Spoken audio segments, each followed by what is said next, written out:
আসেন, মধু মধু। 1 কেজি গোশ নেবো ভাই। গরুর গোশ কত করে? 800 করে ভাই। 1 কেজি দেন তো ঠিক আছে ভাই। হাড় চর্বি দিয়েন না, ভালো দেখে দেন। বেতন পাই 6,000 টাকা, তার 5,000ই বাড়ি ভাড়া, এ খরচ ও খরচ দিতে শেষ। লোকটা তাকায় রয়েছে। মনিটা গোশ খাওয়া করছিল, ওর জন্য 1 কেজি গোশ নিয়ে যায়। এইবার সুযোগ পাইছে। যাক, অন্যদিকে তাকাই আছে, এই সুযোগে বিয়ারিংটা চাপাই দি। ঠিক আছে ভাই, এই যে 1 কেজি হয়ে গেছে। 1 কেজি হয়েছে? আচ্ছা দিয়ে দেন। বাহ, ও তো কিছু টেরই পাইনি। 100 টাকা দিয়ে দিলে আর থাকছে 200 টাকা। কি করে মাস যে চলবানে। এই নেন ভাই। আসি ভাই। যাক বাবা, একদম ঠিক পাইনি। কি ব্যাপার, 1 কেজি মাংস কিনলাম, এত কম লাগছে কেন? ওজনও কি কম দিয়ে দিল নাকি? অন্য সময় গোশ কিনি এত হালকা তো লাগে না, আজকে এত হালকা হালকা লাগছে কেন? না, সন্দেহ লাগছে। বাড়ি যেয়ে দাড়িপাল্লা একটু মেপে দেখি। আর অল্প কয়টা গোশ আছে, এরা মুরগি আর 2টো ভালেই আমার হয়ে যাবে। সুইটির আম্মু কনে গেল? মনে হয় স্কুলে গেছে। আচ্ছা, দাড়িপাল্লা কই? বাড়ি লোকজন নেই, দাড়িপাল্লাও তো দেখিনি। এনে নাকি কোন জায়গাটায় যে রাখিছি। ও এই যে দাড়িপাল্লা। আজকে একটু মাইপে দেখবো যে গোশ কি কম দিল নাকি। আচ্ছা, 1 কেজি গোশ যদি হয় তাহলে 2টো বাটখারা ঠিক আছে। আচ্ছা, 200 গ্রাম বাটখারা একটু কমিয়ে দিই। হ্যাঁ, এই যে 1 কেজি, আর এদিকে তাহলে 1 কেজি হবে। আচ্ছা, কি ব্যাপার, এত কম কেন? সারা মাস কাজ করে পাই 6,000 টাকা, 1 কেজি গোশ কিনলাম 800 টাকা দিয়ে, তাও কম কম লাগছে। ওরে আল্লাহ, 200 গ্রাম কম দিয়েছে। কার বিশ্বাস করব? মুখি দাঁড়িয়ে রেখে এইভাবে বিশ্বাসঘাতকতা করছে।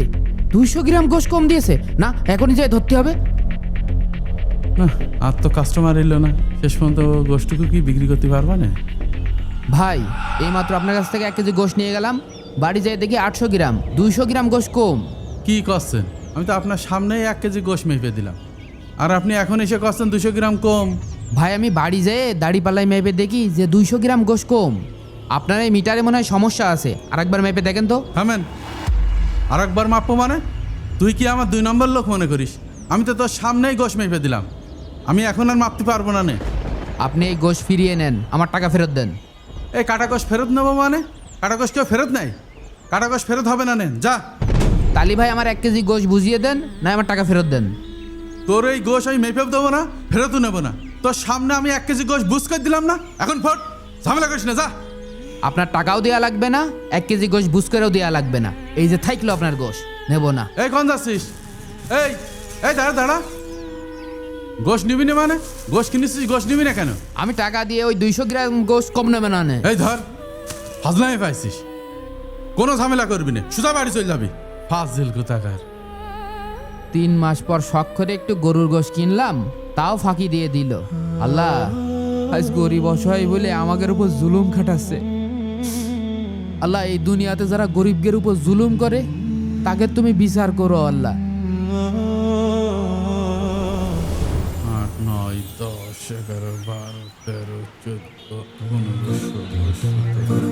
আব্বা, ও আব্বা, আমার টাকা লাগবে, কিছু টাকা দাও। কয় টাকা লাগবে? 1,000 টাকা দিলেই হবে নি। শোন মনি, তুই আমার একমাত্র ছেলে, যখন যা লাগবে তখন আমার কাছে তাই চাবি, আমি তোর দিয়ে দেবো। হ্যাঁ, এই নাও 1,000 টাকা, আর এখানে যে টাকাটা আছে ব্যাংকে জমা দিয়ে যাও, ঠিক আছে? টাকা গোনা আছে তো? হ্যাঁ, গুণা আছে। আচ্ছা আব্বা। রে মাথা মাথা রান লাগছে কে?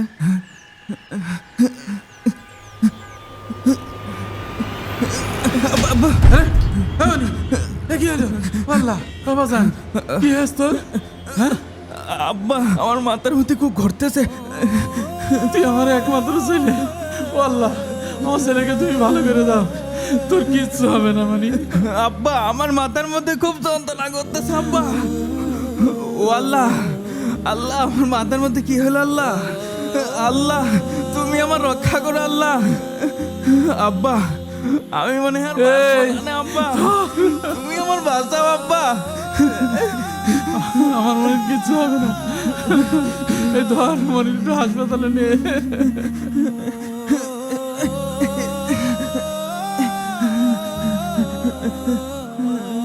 রিক্সা, তাড়াতাড়ি তাড়াতাড়ি চালাও, হাসপাতালে নিয়ে চলো।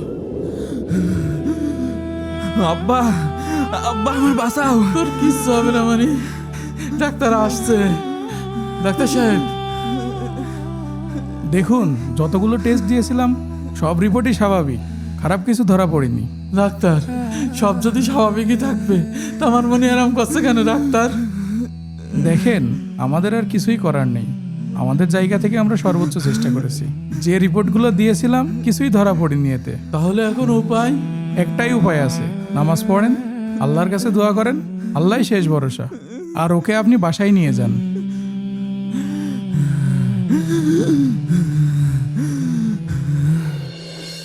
আল্লাহ, তুমি আমার সন্তানকে সুস্থ করে দাও।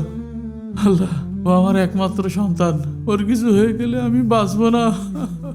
হায়রে মানুষ, তোর কি মৃত্যুর ভয় নেই? দুনিয়ার মোহে পড়ে কত ওজনে ফাঁকি দিয়েছিস। আজকে তোর কারণে তোর ছেলে আযাব ভোগ করছে। সময় থাকতে তওবা কর। হে আল্লাহ, আমার কারণে আমার ছেলের এই দুর্ভোগ। হে আল্লাহ, আমি অনেক বড় পাপ করে ফেলেছি, মেহেরবানি করে তুমি আমার মাফ করে দাও। আমি আর কখনো ওজনে কম দেব না।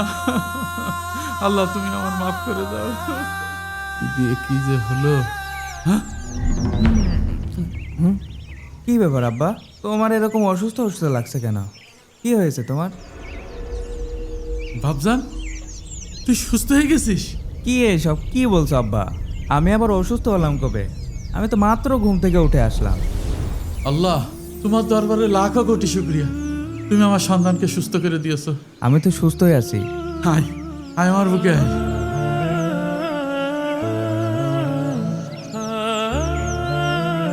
চল বাড়ি চল। ঠিক আছে, চলো। মন চাচ্ছে ভিডিওটি এখনই শেয়ার করে দিই, যাতে সবাই জানুক যে ওজনে কম দিলে কি হয়।